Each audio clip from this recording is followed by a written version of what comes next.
people have actually ported Super Mario 64 to PC with full widescreen support. So it's possible, and you can actually play. People have ported it to the PS2. So objectively, there was just a straight up decision by Nintendo to just not maybe put a little bit more effort. So it finally happened. One of the things that people have always wanted on the Nintendo Switch were the older Mario games. Super Mario 64, Super Mario Sunshine, Galaxy 1 and 2. Well, we kind of got one of those two in the Super Mario 3D All-Stars collection.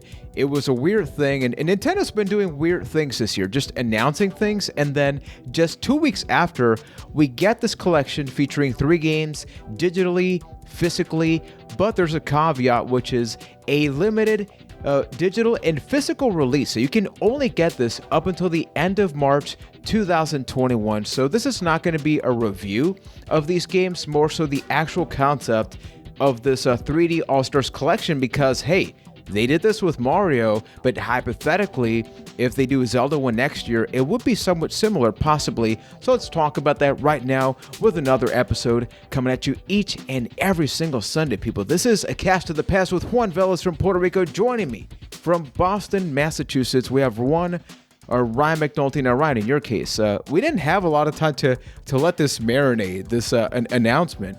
What did you think that after so long, because this has been rumored for quite a while, what'd you think of it when it actually happened? Initially, I was super excited because I had actually been browsing eBay looking for a copy of Mario Sunshine because I was like, it's been a while since I played that game and I'd love to pick it up again. Thankfully, I didn't spend like $80 to get Mario Sunshine for GameCube, because then I got news about 3D All-Stars, so very much needed HD upgrade for especially Sunshine and Galaxy. So I was really, really pumped because, again, Galaxy is a game I played a little bit of but never actually beat the game. So I really wanted to revisit both of those games in particular. I played a lot of Mario 64, so that wasn't as high on my radar, but I was very, very excited when I first heard the news. Same thing, because I was kind of upset initially because I was just playing through Galaxy on the Wii, but I was doing it on my Wii U, so like, damn it, I gotta make choices. Do I start it over with Galaxy in the collection? Do I keep going? And with a game like Sunshine, I actually bought Sunshine when it came out with a strategy guide, and honestly, wasn't a big fan of it. And I wanted to go back to it because I didn't even use the internet, so when I didn't like it, it wasn't the whole fact that other people didn't like it, so I fell under peer pressure. I just was not a fan of like the whole water mechanics and all of that. And then we got the details, right? So the first obvious thing is that there's a whole lot of 3D games, but no 3D World, and they're actually going to be releasing that in its own package next year, 2021, with online co-op, which that to me is a big deal, and Bowser's Fury, which is a DLC. But then we get Galaxy 1. Was that a DLC that's like already been released before? No, that's actually being new. Done for it. So I'm gonna be one of the idiots that buys it, and I say idiot because let's not forget that there was a lot of backlash when this was announced, not just because of the limited time release, but it's also $60, which, look, let's be real. You were just talking about how much was like the average cost of Sunshine on the GameCube now? Something like $80. Exactly. So I'm willing to spend $60 on this, right? But what do you think? Let's there's a lot of things that are very Nintendo-y. What you think of the fact that they said, hey, this is going to be coming out celebrating Mario, but you can only buy it until March 31st, and then afterwards, not so much? Yeah, I think that has to do probably more with them thinking Nintendo 64 games could be coming as a service to the Nintendo Switch at some point. So maybe there's some concerns there with, if we want to make that available, then, maybe we'll just make this like a special edition thing. Yeah, and it also, if people feel that it's limited, then they're more likely to pre-order it. They may not wait. So I think there's some marketing strategy behind there. Plus, like I said, if they want to release these on their own digitally later, then they can make even more money. So they offer this collection now, but obviously they can make way more money selling all 3 separately later on. So that's what I'm thinking. I love that not only, I actually meant to say that only Nintendo would make their own games, which they own, limited digitally. Like the physical part, I can get it because I was already going to get that one. All of you know I Yeah. love my physical game media. But the fact that they did that, to your point, people, it flat out sold out online initially. Now you can buy that everywhere. I've seen pictures of like Walmarts with 30, 40 copies. So I don't know if it was Nintendo being Nintendo or they initially didn't put out a lot. So that way people are seeking it out. But I'm just not a big fan of that, right? Yeah, I mean it is what it is, and they did this previously. I think they had a limited run with the Super Mario All Stars for the Wii back in the what was it? Right. Was that the 25th anniversary? At least this is way better than that because they took a Super Nintendo game, just directly ported it to a Wii, and I forget how much that ended up selling for. I want to say it was like $40 or something. But it was like, are you kidding me? You could have put so much more than just literally a Super Nintendo port. But that's Nintendo being Nintendo. This is at least a lot more acceptable than that. And I'll give it, hey, $60. There's a lot of games, when we talk about remakes, remasters, direct ports or whatever to newer systems. Some of these, don't really get much treatment, but I like the fact that these games, they did get treatment. They cleaned them up a lot, and there was some effort there. It wasn't a direct port. Especially like I said, Sunshine, Galaxy, they definitely really needed that HD treatment. So there is some effort there. I think that makes it worth the $60 price tag. Yeah, and while you're talking about that, one thing that did disappoint people is that this is emulation. So people have been able to confirm this information that as opposed to porting the game to the Switch, which would mean like building it for the Switch and making some additional modifications, what they basically did was develop emulators for all of these. And with a game like Super Mario 64, they actually swapped out a couple of different things. So the UI, even on emulators, unless you replace the textures, it will look very blocky. Mario, the M on the hat will look not so great. So the things that are most noticeable there, they did improve. But overall, it's still an N64 game, and it's not widescreen. I honestly don't mind it. Like, it's the only one of the three that I played as of this recording. And honestly, I'm not looking at it thinking it's ugly or something. To me, it's accessible. It's portable. The fact that before I was able to go to bed last night, I'm like, I'm freaking playing Mario sitting down on my reclining chair, like at the palm of my hands, right? I can't really complain too much. And then with the other games, with Sunshine, they did beef it up a little bit more. So it is widescreen. It's a full HD. Same thing with Galaxy. And people can nitpick about the colors and all of that. Honestly, I think they look fine. You, as a casual Mario fan that has also played many of these in some way, shape, or form, do you mind the fact that they went the theoretically cheaper route of just like emulating and porting these games via ROMs and emulators? Or do you think they should have done more? Honestly, if it feels good when I play it and it looks good, that's really all I care about. Definitely disappointed that Mario 64 isn't in widescreen. I'd like to understand more about maybe why that decision was made. Maybe the game just straight up, given the sizes of the levels and things like that, it wouldn't work that way. Oh no, they in don't. widescreen. No, so people, for context, people have actually done full PC ports, like not using an N64 emulator. People have actually ported Super Mario 64 to PC with full widescreen support. So it's possible, and you can actually play. People have ported it to the PS2. So objectively, there was just a straight up decision by Nintendo to just not maybe put a little bit more effort.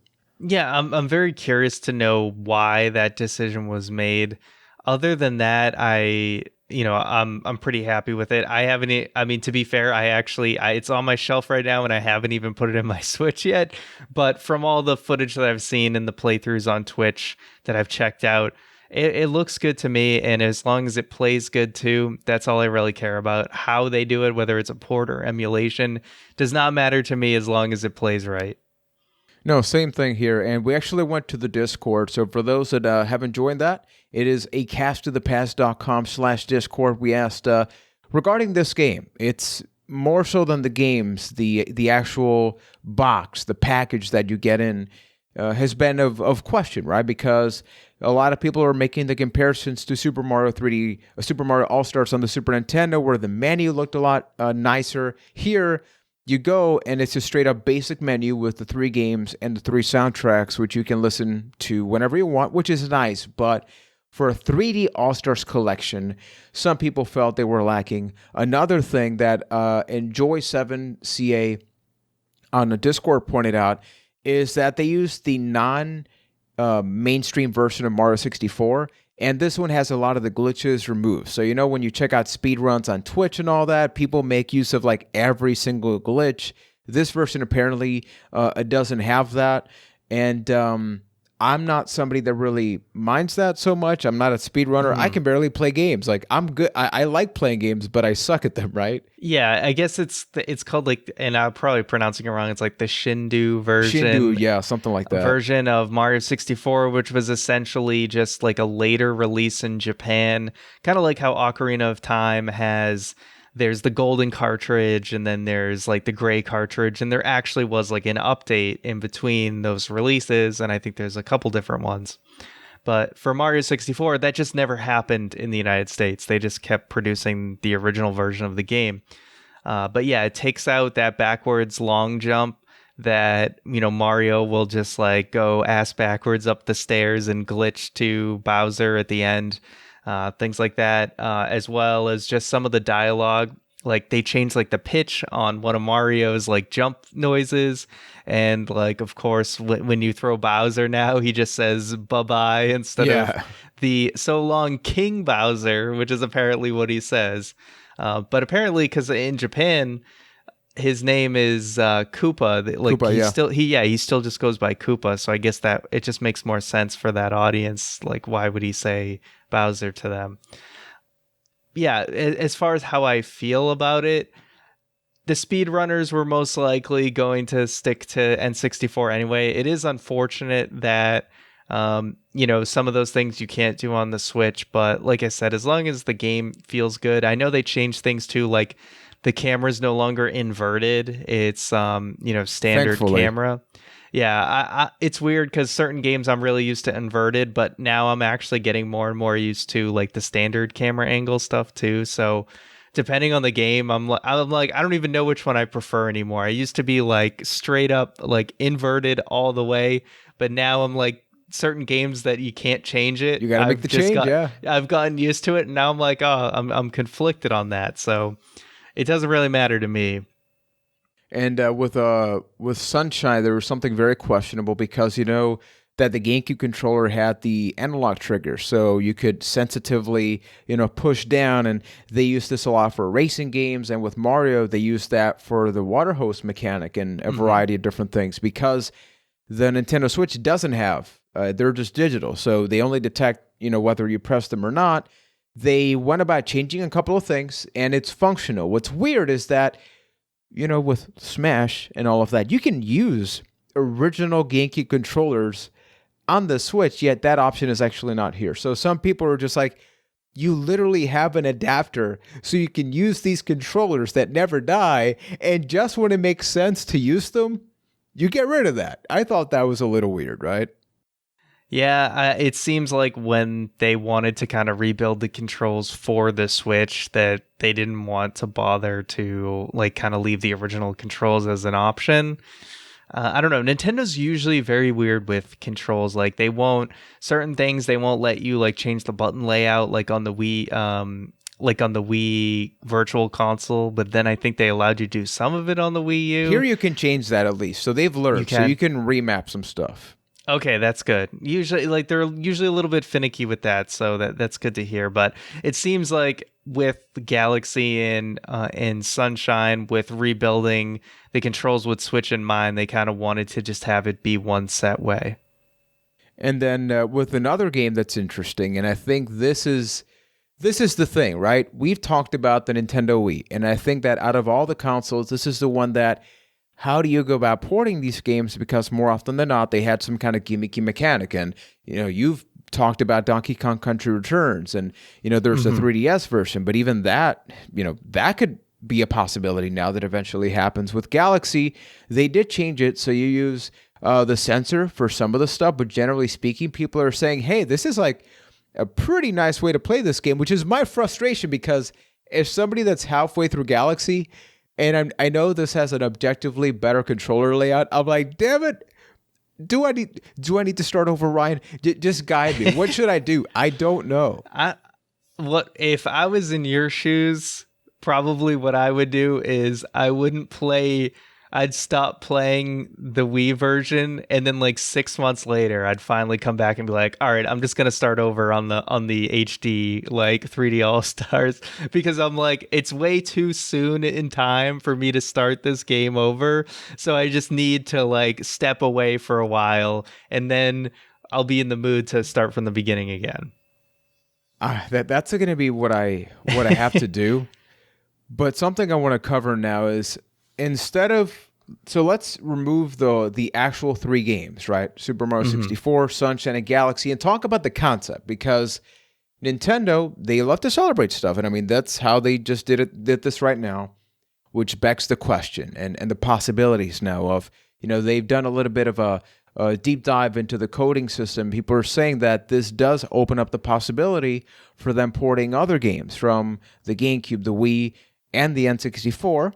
And I've heard that you're quite a big fan of Zelda, and I think that Zelda's celebrating a couple of different things next year, which begs the question, based on, I know you haven't actually played it yet directly, but you've seen some of it, and you know the package, you know what it brings to the table. Say, instead of 64, Sunshine, and Galaxy, we would technically get Ocarina of Time, Majora's Mask, and, well, Wind Waker would be a weird option, because it's like, it came out on the Wii U, so that would be a weird thing. What would that collection look like? Yeah, so Zelda will as well be doing its 35th anniversary next year. Mario and Zelda are always just kind of like a year apart when I guess are they going by Super Mario Brothers? Is that what they're doing?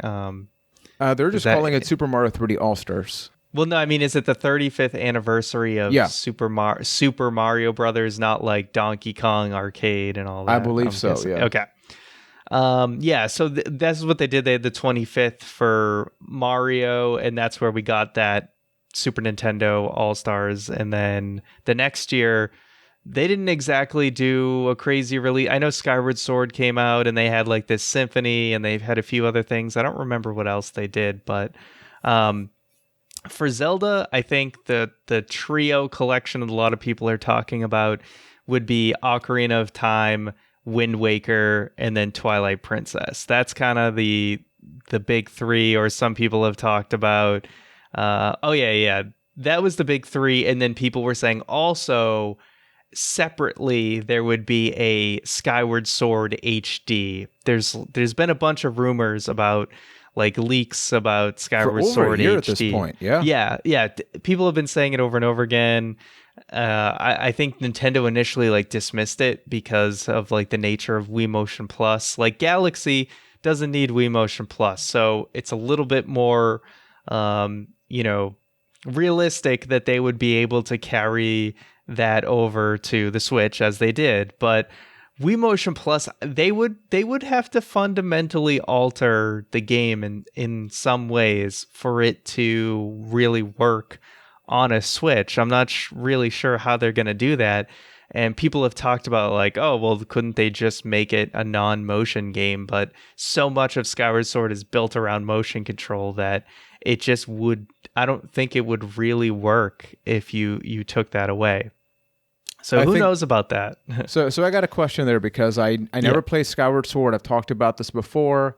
So I feel like to me that is the Sunshine equivalent of the Zelda games, just based on fan perception, where there's just a very split fan base, and I'm not even going to call it split. I think that's like the overwhelming majority is very outspoken as maybe this being one of the weaker ones. It does have a passionate community. Do you think, because it's one thing to include it in a bundle, I think a lot of people there would sort of forgive it, or maybe they do like a Wii collection, right? So there's like Twilight Princess, and maybe they put this in it, and it makes some more logical sense. Maybe they do an N64 collection with Ocarina and Majora. Do you think that would maybe be something that works, or I don't know? Do you think it could stand on its own? Skyward Sword? Yeah. I think it could. It is one of the lower selling Zelda games, if I remember correctly, but it did come out very much towards the end of the Wii's lifespan. I think it could definitely sell well on its own. There is a lot of nostalgia for it, and I think there's a lot of people who want to experience it who maybe haven't experienced it, similar to what I imagine the re-release of Super Mario 3D World is going to do, because there's a lot of people who skipped out on the Wii U. Oh, a lot of people, probably, who haven't played that game. I think Skyward Sword could stand on its own, and I think the work that they would have to put into it to make it work on the Switch probably warrants it being its own release. And I definitely imagine if there's going to be a triple pack, I really think that Majora's Mask will be like the Mario Galaxy 2 of this thing, because I think Nintendo, I'm pretty shocked that we even got Majora's Mask 3D. I think that was, for a long time, that was just like a pie in the sky thing, and then we actually got it. But they don't look, I think like the Zelda team, they, at least Anuma, who works on all the Zelda games, he doesn't look as fondly on Majora's Mask. So that's never good. Yeah, I mean, maybe they're happy with the 3D version, but most fans aren't happy with a lot of the changes they made there.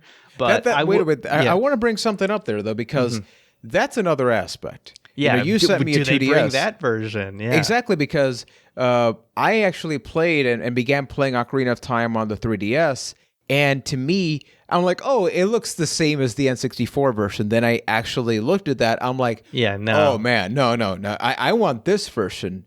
Which version of Ocarina? Forget about other people. Focus on you, Ryan. This is all about you, man. Which one would you like and why?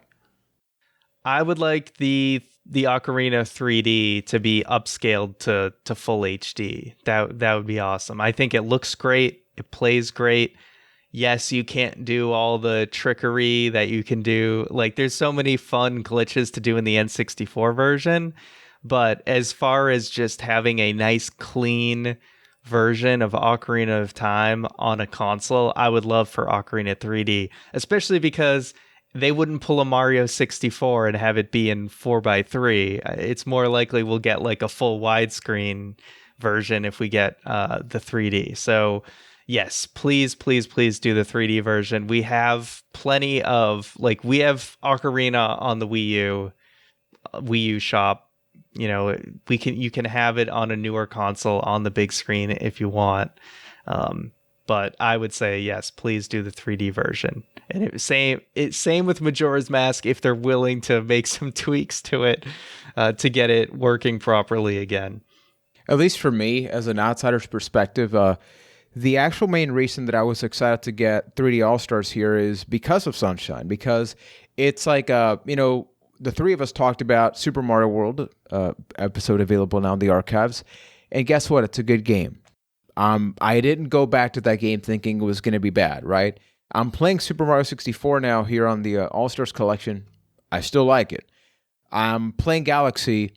I know I would like it, and I freaking love that game, and it's my first time playing through it now.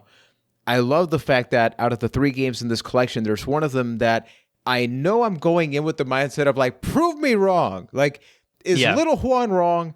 So that's why for me... I was very similar. Yeah. So that's why for me, I would love to, for example, have maybe Twilight Princess be included. But I feel like the Wii U kind of spoiled this because it's like, we already got Wind Waker HD. We already got Twilight Princess HD. Most people didn't play it for obvious reasons, but I mean, I have access to that. And there are rumors that eventually we may be talking about Wind Waker there. So if you were to create the perfect collection, recognizing that, you like Zelda too, right? So knowing that you want to build a collection that's not just all great, or maybe you want to give people a new experience, which would be your 3 games to include in that? Logic aside, you get to pick 3 games. Ooh, this is pressure's on, man. Interesting. Yeah. It's like, this is an interesting question. Nintendo is like, Mr. McNulty, we heard you like some of them Lings and Zeldas. Give me 3 games. What are they? I think you need Ocarina of Time on there. I would want, like I said, Ocarina 3D upscaled on there. I would put Majora's Mask as well. And then, let's see, because we already have Wind Waker and Twilight Princess.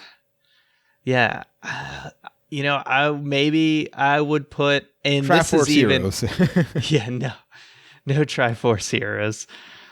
Maybe to something really kind of out there that even I would this would be even more for myself to kind of re-look at is maybe if they did the Oracle games, the Oracle of Ages and Seasons, they gave it the Link's Awakening treatment, right? Like they fully redid it. I'm not saying do the exact same art style as Link's Awakening, because I think it would be cool if they tried something different, but do something like that, because those games are actually some of my, I know they're good games, but they're not my favorite to play.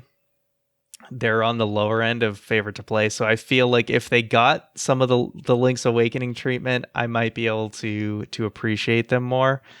So this is more for myself, like I said, because, if I don't think that would sell well if they just did Ocarina, Majora's, and the Oracle games. It'd be the weirdest package that they could ever release. But just to do something funky, because everything else is kind of pretty standard for Zelda. Although you talk about that, and we have stuff like the Collection of Mana. Man, I forget what else, but there's another collection of, it's not Nintendo, right? But still, like for the Switch, there's another collection of GB-only games, like games for the Game Boy that are going to be coming out for that. So it does open up the box, and I know, see, this is the tricky part. Like, this is, okay, this is the closing question. And we should have done this topic mainly throughout the whole thing. We talk about the Virtual Console, right? That was the thing. Now, they said that's not what we're doing. We're doing Nintendo Switch Online. So even right now, we have like Donkey Kong Country 1 and 2 and all of that. But then Nintendo says, okay, what if we just give you these games that you buy? If you had to choose, 1 being the Virtual Console, 2 being the service, and 3 being you buy this, albeit limited, which one do you think they should go? Because I feel like with this one, they could experiment more with some collections, because I don't think that unless they did that, I don't think we'll ever see a Game Boy to Game Boy Advance game just being released unless they do the Link's Awakening treatment. Yeah. So what I would say to that is I will take this combination of Nintendo Online with the releases like this Mario All-Stars. If we're getting the upscaling, if we're getting the HD versions, we're getting these, the remaster treatment. If these games are getting a remaster treatment, sign me up. But if it comes down to a lot of these games are just going to be re-releases, then just give me a Virtual Console, because then I can pick and choose what I want. I don't have to spend $60 to get 3 games if I just want one of them. But as long as we're getting this HD and remaster treatment, then I'm okay with the way Nintendo's doing this. But it seems like this is a very special kind of niche case.